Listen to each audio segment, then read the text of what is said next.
A California entrepreneur is helping shed light on the history of Tulsa's Greenwood district through a board game. It's called Black Wall Street, the board game. Truvel is the creator, and he joins us this morning to talk about it and the inspiration behind it. Great to see you. Thanks for joining us.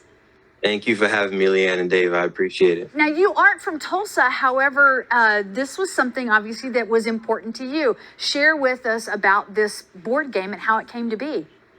Yes, I've been working in education for a few years now. And in 2016, I had the privilege of supporting this camp called the Village Nation Uni Camp. And at this camp, we take Black and brown youth from the LA area, the Riverside area, up to a residential camp for a week. No internet, no TV. It's just us and the students teaching them about identity and financial literacy.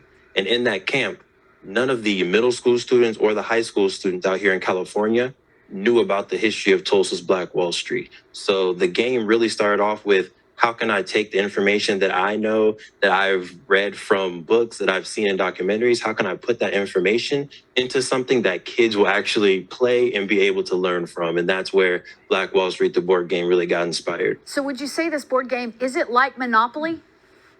It is similar to our competitors at Monopoly. The main differences are Monopoly is really focused on real estate, while this game, while you're going around the board, you're landing on real historic businesses from Tulsa's Greenwood, like Madam C.J. Walker Beauty Salon, William Dreamland Theater, Booker T. Washington High School, which is still there today. And you're able to invest in those businesses to take them from being a sole proprietor to a limited liability company up to a corporation. So it's really focused on entrepreneurship and business structure instead of real estate. So as they're playing the game, they can pay money to use that service, or they can invest by buying it?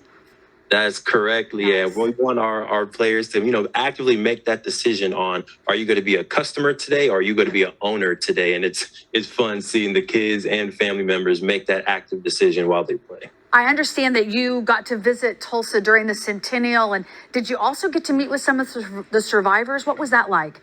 We did. That was just a huge honor and a surreal moment for myself and the team. We did get to meet Miss Mother Fletcher, Uncle Red, as well as some of their descendants. And we were able to also create a partnership to where they get 35% of all of the proceeds from the shirts that we sell, as well as some future things that we're working on as well. But it was just a huge honor to be able to create the game and then meet the people, right? The legacy that really lived that experience, and even learn a little bit more stories from them as well.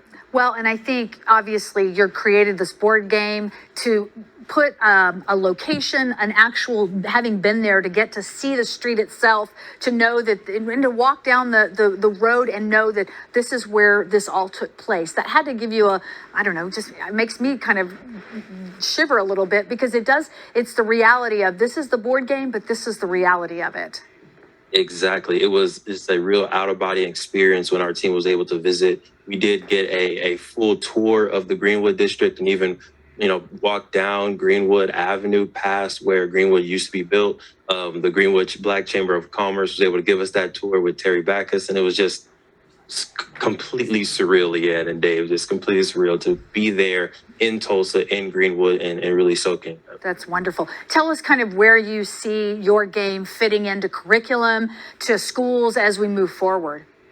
Yeah, so out here in California, we're already starting to work with some schools and school districts to really try to use the game as a tool to inspire kids to learn more about history, but also finances. Unfortunately, in K through 12, we don't dive deep into entrepreneurship and financial literacy. So we're really trying to have the game be that tool to help students start to learn about entrepreneurship as early as 6th grade, and really diving deep into it when they get into high school. So that's go ahead, Leanne. Tell folks where they are able to access it if they want to get one of these.